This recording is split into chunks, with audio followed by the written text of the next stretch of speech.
ஒரு தயாரிப்பாளர்கள் பணம் கொடுத்தால் மட்டும்தாங்க ஒரு நடிகன் ஷூட்டிங் ஸ்பாட்டுக்கே வர முடியும். வீட்டுல இருந்து கிளம்பி ஒரு கார் வரைக்கும், பெட்ரோல் இருந்து, கேரவன்ல இருந்து, தங்கறதுல இருந்து, சாப்பாடுல இருந்து வீட்டுக்கு போற வரைக்கும் ஒரு தயாரிப்பாளர் கொடுக்கிற பணம் உனக்கு யாரு உங்க அப்பா அம்மா கொடுக்கலையே. உதாரணத்துக்கு அந்த படத்தினுடைய நடிகர் அசோக் செல்வன் இந்த படத்துக்கு வந்து ப்ரோமோட் பண்ணோம். நான் டெய்லியும் அப்டேட் பார்த்துட்டே இருக்கேன். சூப்பர் ஸ்டார் எல்லா படத்துலயும் வந்து நின்று இன்னைக்கு வரைக்கும் உச்ச, அவர் வரணும்னு அவசியமே இல்லை, வீட்டில் உட்கார்ந்துட்டு இருந்தா கூட அந்த படம் சூப்பர் ஹிட். ஒவ்வொரு படத்துக்கு வந்து நிக்கிறாரு. அதுக்கு அடுத்து எல்லா படத்திலையும் ப்ரொமோஷன்ல பாக்குற ஒரே ஒரு அடுத்த சூப்பர் ஸ்டார் விஜய் மட்டும்தான். ஒரு இயக்குனர், ஒரு தயாரிப்பாளர்னா எந்த நடிகன் நடிகையே கிடையாது. 3 ஆண்டுகள் போராடி போராடி ஒரு பணத்தையும் ரெடி செய்துவிட்டு ஒரு நடிகனையும் நடிகையும் தேடி அலைவது இருக்கிறதே கொடுமையினுடைய உச்சம். எந்த தொழிலை நாம் உண்மையாகவும் நேர்மையாகவும் நேசிக்கிறோமோ அந்த தொழில் ஒரு நாள் நம்மளை உச்சியில் கொண்டு போய் சேர்க்கும் என்பது என்னுடைய எண்ணம். இங்க வந்து நிறைய எமோஷனல் இருக்கு, அதெல்லாம் வெளியில சொல்லக்கூடாதுன்னு பாக்குறோம். ஒரு நல்ல கதை தான் தமிழ் சினிமாவை உச்சத்துக்கு கொண்டு போகுது. அந்த நல்ல கதையை உருவாக்குவதற்கு ஒரு நல்ல தயாரிப்பாளர் இருந்தா மட்டும்தான் அந்த படம் வெளிவரும். இல்லைன்னா எவ்வளவு பெரிய உச்சத்தில் இருக்கக்கூடிய நடிகனாக இருந்தாலும், நடிகையாக இருந்தாலும், எவ்வளவு பெரிய டெக்னீஷியனா இருந்தாலும் அந்த படம் தடைப்பட்டு தான் இருக்கும். அப்படி எண்ணற்ற படங்கள், நல்ல கதைகள் கொண்ட நல்ல படங்கள் எல்லாம் பாதியிலே எடுக்கப்பட்டு நிறுத்தப்பட்டிருக்கிறது. படத்தை முடித்துவிட்டு நிறுத்தப்பட்டிருக்கிறது. வெளியீடு செய்வதற்கு தவித்துக் கொண்டிருக்கிற இந்த இக்கட்டான சூழ்நிலையில் பல படங்களை பார்த்து கொண்டு விடுபட்ட கதைகள் எல்லாம் யோசிச்சு யோசிச்சு தினந்தோறும் சினிமாதான் என்று வாழ்க்கையை அர்ப்பணித்த பிறகு நாமளும் வெற்றி வரிசையில் வர வேண்டும் என்பதுதான் ஒரே எண்ணமாக, ஒரே குறிக்கோளாக, ஒன்று உச்சத்தை தொடக்கூடிய ஒரு இயக்குனராக, இல்லை என்றால் ஒரு உச்சத்தை தொடரக்கூடிய ஒரு தயாரிப்பாளராக வர வேண்டும் என்பதுதான் என்னுடைய கனவு. வேறு எதுவுமே என்னுடைய நோக்கங்கள் இல்லை. நான் தயாரிப்பாளராக ஆவேன் என்பது ஒரு நாளும் நான் நினைத்து கூட பார்க்காத ஒரு தொழில். ஏனென்று சொன்னால், மறைந்த என்னுடைய குருநாதர் திரு கே சுபாஷ் அவர்கள் ஒரு அப்பாவாக, ஒரு அண்ணனாக, ஒரு நண்பனாக அவரிடத்திலே நான் பணியாற்றி இருக்கிறேன். தொடர்ந்து 7 ஆண்டுகள் 45 உதவி இயக்குநர்கள் அவரிடத்திலும் இருந்தும் வெளியே சென்ற பிறகு அவருடைய வழியிலே இவ்வளவு படங்கள் எடுத்திருக்கிறார், இவ்வளவு படங்களை வெளியிட்டு இருக்கிறார். நான் ஒரு இயக்குனராக வெளியே வரும்போது மிகவும் ஜாக்கிரதையாக சினிமாவை கையாள வேண்டும் என்பது அவரிடத்தில் இருந்ததான் நான் பயிற்சி எடுத்தேன். அப்பொழுது என்னுடைய மனதிலே தோன்றியது, ஒரு இயக்குனராக அவர் அலுவலகத்திலே வந்து செல்லாத எந்த ஒரு சினிமா கலைஞனும் இல்லை. இன்று இருக்கக்கூடிய முதலமைச்சர் உட்பட அவருடைய அலுவலகத்திலே நான் பார்த்திருக்கிறேன். அவர் சந்திக்காத மனிதர்களே இல்லை. அவர் கடைசி காலகட்டத்தில் என் மனதில் ஒரு ஆழமான பதிவு வந்தது. இயக்குனராக மட்டுமே நான் வழி நடத்த வேண்டும் என்று எனக்குள்ளே ஒரு கேள்வியை எழுப்பிய பிறகு அவருடைய கஷ்டங்களை நேரடியாக பார்த்து பார்த்து இயக்குனராக மட்டும் இருந்தால் நாம் சந்தோஷமாக மட்டுமல்ல நிம்மதியாக போய் தூங்கலாம் என்று நினைத்தேன். காரணம், 20 படங்களை தயாரித்த பிறகுதான் அவருடைய கஷ்டங்களை நான் உணர்ந்தேன். ஆனால் அந்த கஷ்டங்களை எல்லாம் அவரிடத்தில் நான் கேட்கும் போது சொல்லுவார், நாம் நேசித்து வந்த தொழில், நாம் எதையும் கொண்டு வரவில்லை. ஒரு இரவில் ஒரு வெற்றி வந்தால் எல்லாம் சரியாயிடு விடும்டா, நீ கவலைப்படாத, எனக்கு தெரியும் அப்படின்னுவார். சார், நீங்க ஒரு பெரிய ஜாம்பவான். உங்களுடைய படைப்பு சத்திரியன் என்கின்ற மாபெரும் ஆக்ஷன் படத்தை பார்த்து உங்களிடத்திலெல்லாம் வேலை செய்ய வேண்டும், உங்களெல்லாம் சந்திப்பேனான் என்று பல நாட்கள் சென்னையிலே நான் சுற்றிய காலங்கள் உண்டு.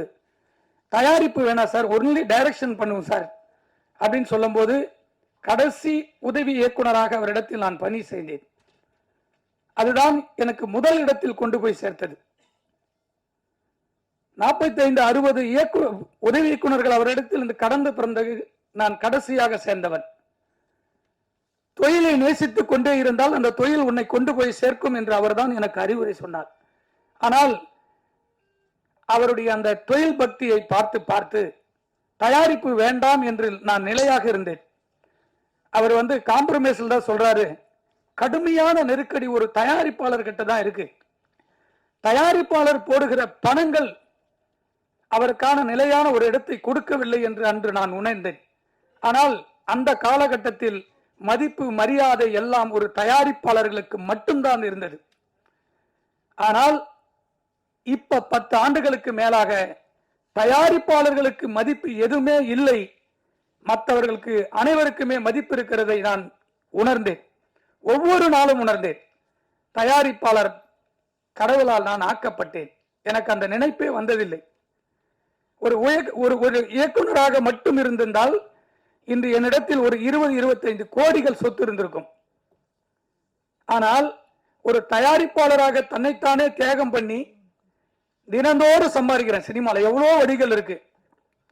இன்னைக்கு 10,000 வந்தா கூட நான் கதைக்காகவும் உணவுக்காகவும் என் தொழிலுக்காகவும் நான் முதலீடு செஞ்சுட்டு இருக்கேன்.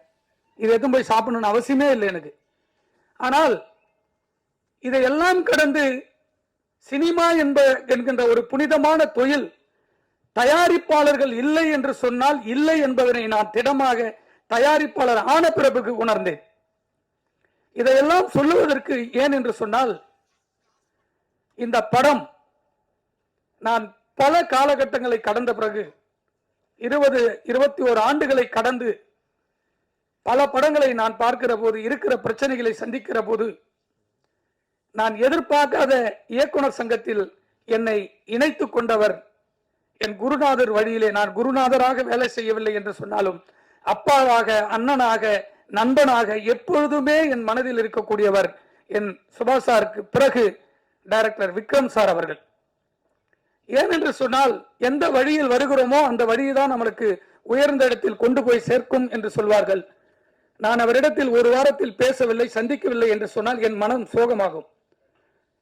நேற்றிரவு தொலைபேசியில் சொல்லி, இந்த படம் மாபெரும் வெற்றியாக அமையும், உன்னுடைய எல்லா இடத்திலும் நான் இருப்பேன், என்னால் இப்ப வர இயலவில்லை, எனக்கு உடல்நிலை சரியில்லை என்று திரு விக்ரம் சார் சொல்லுகிற போது எனக்கு நேற்றிரவு மனது வலித்தது.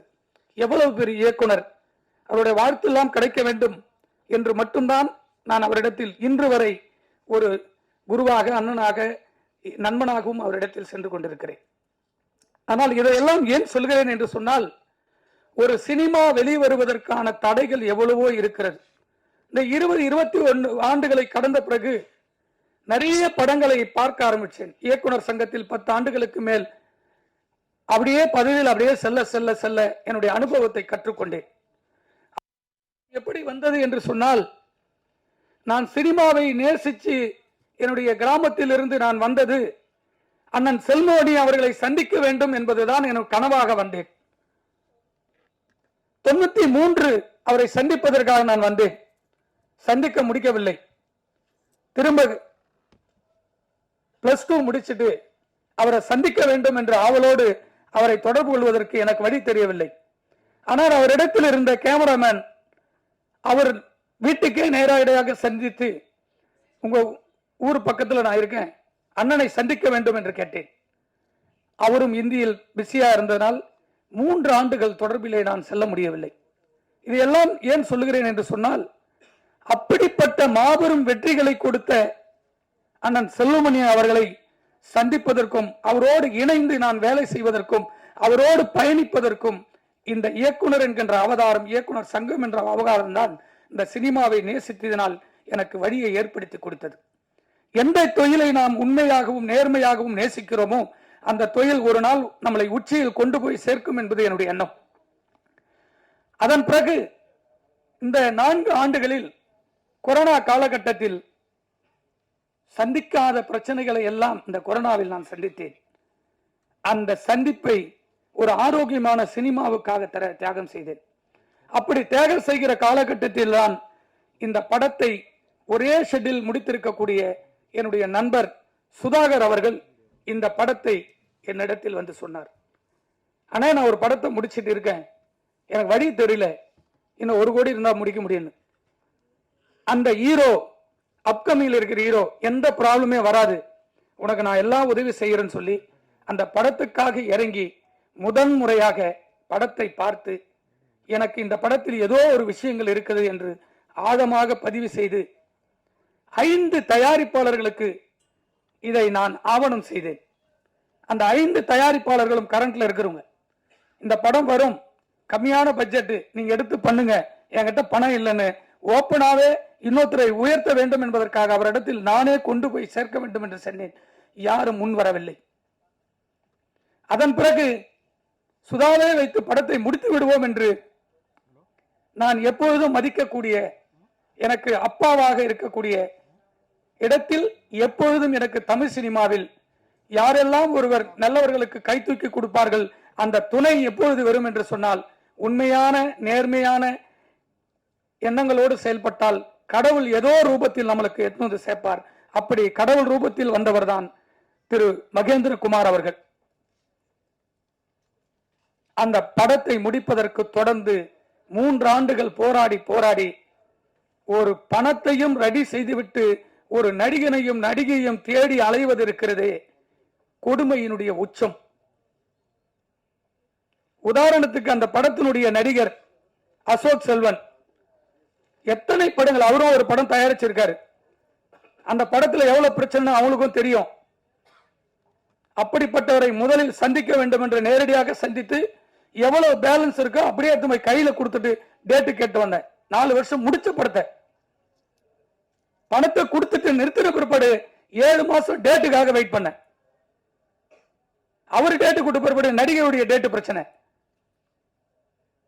இன்னைக்கு அவருக்கு 2 கோடி சம்பளம் இருக்கலாம், அன்னைக்கு கொடுத்த பணம் 31 லட்சம். 31 லட்சம் இன்னைக்கு பேங்க் வட்டி போட்டா கூட 1 கோடி ரூபாய் வட்டி ஆச்சு. இன்னைக்கு 2 கோடி 3 கோடி அவர் சம்பளம் சொல்றாரு. வாங்கட்டும், சந்தோஷம். ஒரு இயக்குனர், ஒரு தயாரிப்பாளர், எந்த நடிகை நடிகையே கிடையாது.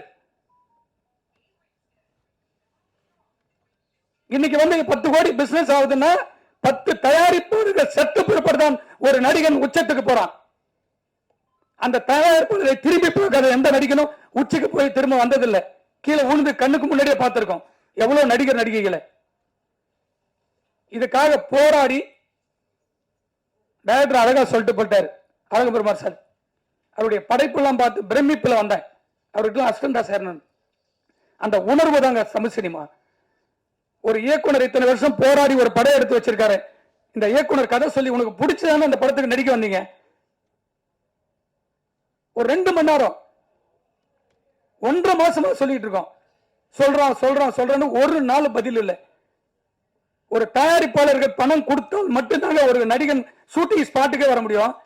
வீட்டுல இருந்து கிளம்பி வர கார் வரைக்கும், பெட்ரோல் இருந்து, கேரவன்ல இருந்து, தங்கறதுல இருந்து, சாப்பாடுல இருந்து வீட்டுக்கு போற வரைக்கும் ஒரு தயாரிப்பாளர் கொடுக்கிற பணம் உனக்கு யாரு? உங்க அப்பா அம்மா கொடுக்கலையே. நீ கல்யாணத்துக்கு அப்புறம் உங்க அப்பா அம்மாக்கு ஒரு கார் வாங்கி கொடுக்கறிய, யாருக்கு பணம்? ஒரு தயாரிப்பாளர் கொடுத்த பணம். அவங்க எத்தனை சொத்து தாலி தவிர எல்லாத்தையும் வித்து கொடுக்குறாங்க யாருக்கு தெரியும்? ஒரு நடிகன் இந்த படத்துக்கு ப்ரோமோட் பண்ணும். நான் டெய்லி அப்டேட் பார்த்துட்டே இருக்கேன்.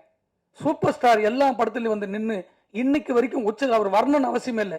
வீட்டில் உட்கார்ந்துட்டு இருந்தா கூட அந்த படம் சூப்பர் ஹிட். ஒவ்வொரு படத்துக்கு நிக்கிறாரு, வாழ்த்துறாரு. அதுக்கு அடுத்து எல்லா படத்திலையும் ப்ரொமோஷன்ல பாக்குற ஒரே ஒரு அடுத்த சூப்பர் ஸ்டார் விஜய் மட்டும்தான். எல்லா ரசிகர்கள் சந்திர கண்டென்ட் பேசுறாரு, ஒரு படத்தை கொண்டு போய் சேர்க்கிறாரு. அதுக்கப்புறம் பாக்குறேன் தனுஷ் ஒவ்வொரு படத்திலையும் முன்னாடி நிற்கிறார். ஒரு படம் வெளியிடறதுக்கும் முழு பொறுப்பு, முழு சுதந்திரமோ, முழு உரிமையோ, பல கோடிகளை சம்பாதிக்க போறதே ஒரு நடிகன் மட்டும்தான். இது இந்த படத்துக்காக பேசலுங்க. எனக்கு நிறைய ஹீரோக்கள் இருக்காங்க, டெய்லி உட்கார்ந்து சாப்பிட்டுக்கிட்டு இருக்கேன். அவங்களும் எல்லாம் இறங்கி இந்த படம் வெளியே வரணும் போராடுறாங்க. லாஸ்டா ஒரு படம் பார்த்தங்க, வாஸ்கோட காமான்னு ஒரு படம். அவர் ஒரு 6 வருஷமா ஒரு படத்தை வரணும்னு ஒவ்வொரு நாளும் பேசுறாரு. இன்னைக்கு கூட போய் இந்த ஃபங்க்ஷனுக்கு வருது, ஒரு ப்ரொமோஷன் சாங் விடுறதுக்காக ஓடுறாப்ல ஒரு ஹீரோ. ஒரு இயக்குனருக்கு பெரிய பக்கபலமே ஒரு நடிகர்கள். இவங்கெல்லாம் இருந்தாதான் ஒரு தயாரிப்பாளர்களுக்கு ஒரு பெரிய உத்வேகம் வரும். இதெல்லாம் ஏன் சொல்றேன்னா, ஒரு படம் வெற்றி படம் அமைந்த புறப்படும். இந்த வெற்றியை கொண்டாட போறது இந்த படத்துக்கு அப்புறம் எனக்கு 2 கோடி சம்பளம் கொடுன்னு கேட்கிறாப்லன்னா இந்த வெற்றி படத்தினாலதான். இந்த வெற்றி படத்தை இயக்கி இருக்கக்கூடிய பாலாஜி வந்து நல்ல படம் எடுக்கலையானா உனக்கு எப்படி 2 கோடி வரும்? அடுத்த படம் எனக்கு 25 கோடி ஓடிடில 15 கோடி நான் 5 கோடி கொடுக்குற எடுத்துட்டு போவேன் படத்தையே. சொல்லலாம், வாயில சொல்லிட்டு போலாம் 20 கோடி 10 கோடின்னு. இன்னைக்கு ஒரு படம் கூட உட்கார்ந்து பல கோடிகள் போட்டு ஒவ்வொரு தயாரிப்பாளரும் டிஜிட்டல் சேட்டலைட் விற்க மாட்டேன் அவதிப்பட்டுக்கிட்டு இருக்கோம். இந்த வேதனை வந்து சொல்லவே கூடாதுன்னு நினைச்சேன். ஆனா நேற்று நைட் வரைக்கும் சரி வேண்டாம் வேண்டாம் தான் பொறுமையா இருந்தோம். இதுல இருக்கிற எத்தனை டெக்னீஷியன் வந்து உட்கார்ந்துருக்காங்க. எதுக்கு உட்கார்ந்துருக்காங்க? இங்க ஜெயிக்கணும்னு நினைக்கிறவங்க ஒவ்வொருத்தரும் வந்து போராட்ட களத்தை நிக்கிறாங்க. ஜெயிச்ச பொறுத்தவரை எல்லாருமே ஜெயிக்க நினைக்கிறவங்களே தோக்கடிச்சுட்டு போயிடறாங்க. அதுதான் இங்க சினிமா நடந்துட்டே இருக்கு. இந்த படத்தை பார்த்துட்டு அதுக்கப்புறம் வந்து ரொம்ப அமைதியா தம்பி நிவாஸ் பிரசன்னாவை பார்த்தேன். அழகான ஒரு மியூசிக் டைரக்டர், அற்புதமான சிந்தனை உள்ளாள். ஒரு நாள் கூட நெகட்டிவாவே பேச மாட்டாப்ல. ஆனா வந்துருந்தேன், சூப்பரா வந்துடுறேன், சூப்பரா வந்துடுறேன், அப்படி ஒரு எனர்ஜி கொடுக்குறேங்க. அது போல ஒரு டெக்னீஷியன்லாம் இந்த படத்துல இருக்கும்போது தான் ஒரு பெரிய படமாக வெளியே வருவதற்கு பெரிய உத்வேகம் இருக்கு. எல்லா படம் வாங்குறது கூட ஒரு நம்பிக்கை வரணும்னா இந்த படத்துல சொல்றவங்க தான். இந்த அலெக்சாண்டர் படம் பார்த்துட்டு சொல்றாருன்னா அவர் அதுக்கு பிடிச்சுதான் பேசுறாரு. இதையெல்லாம் ஏன் சொல்றேன்னா, ஒவ்வொரு நடிகனும் தான் படத்துல கமிட் ஆகுறவங்க அத்தனை பேரும் வந்து அந்த படத்துக்கு வரணும்னு சொல்லி தயாரிப்பாளர் சங்கம், நடப்பு சங்கம், சிவான இருக்காரு, ராஜண்ணா இருக்காரு, செல்லுமணி அண்ணா இருக்காரு, தயவு செஞ்சு இந்த மேடையிலே கோரிக்கை வைக்கிறேன்.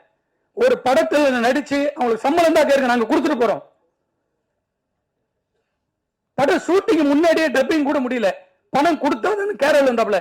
படத்தை நைட்டோட நைட் வாங்கி எடுத்து போய் பணத்தை கொடுத்தோம். 4 மணி நேரம் ஷூட்டிங், 8 லட்சம் ரூபாய் செலவு போச்சு. அந்த 8 லட்சம் ரூபாய் கொடுக்க முடியுமா அசோக் செல்வனால?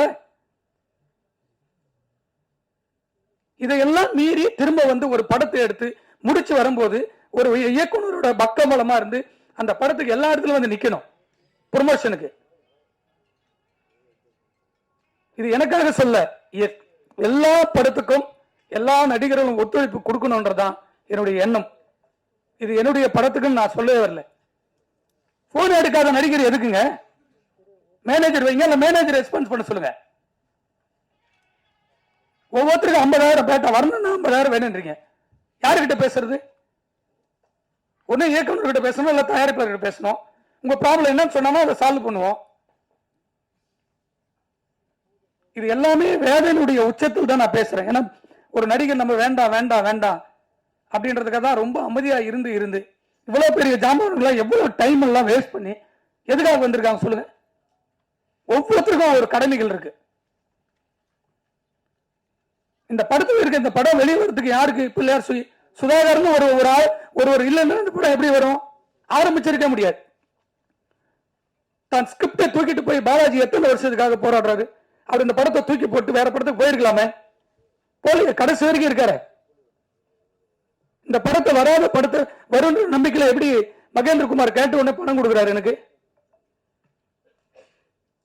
3 படம் வந்து ஃபர்ஸ்ட் படம் தீ நகர் எடுத்தேன்.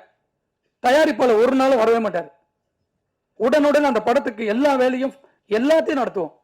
அகம்பூர்னு ஒரு படம் எடுத்தேன், அதே போல எல்லாத்தையும் நடத்தணும். அதுக்கப்புறம் காசே தான் கட்டணும். அந்த ப்ரொடியூசர் வரவே மாட்டார்.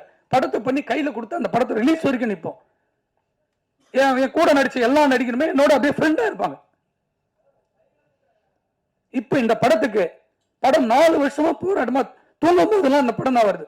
எப்படின்னா வெளியே கொண்டு வர நல்ல படம்னு தோணிக்கிட்டே இருக்கு. இது எல்லாம் சொல்றேன்னா பிரஸுக்கு இது போய் சேரணுன்றதுக்காக தான். என் படத்துக்கு வரலன்னா பரவாயில்ல, அடுத்து நடிக்கிற எந்த தயாரிப்பாளருடைய படத்துக்கும் அவர் வரணும்னு சொல்லி இந்த மேடையில் இருக்கிற அத்தனை முன்னோடிகளுக்கும் சங்கத்தினுடைய நிர்வாகிகளுக்கும் தயவு செஞ்சு என்னுடைய கோரிக்கையாக வைக்கிறேன். எந்த நடிகனும் ஒவ்வொரு படத்தினுடையும் ப்ரொமோஷன்ல நிற்கணும்ன்றதை ஒரு தீர்மானமாக எடுக்க வேண்டும் என்று உங்களுக்கு பணிவோடு கட்டளை இடுகிறேன். நன்றி, வணக்கம்.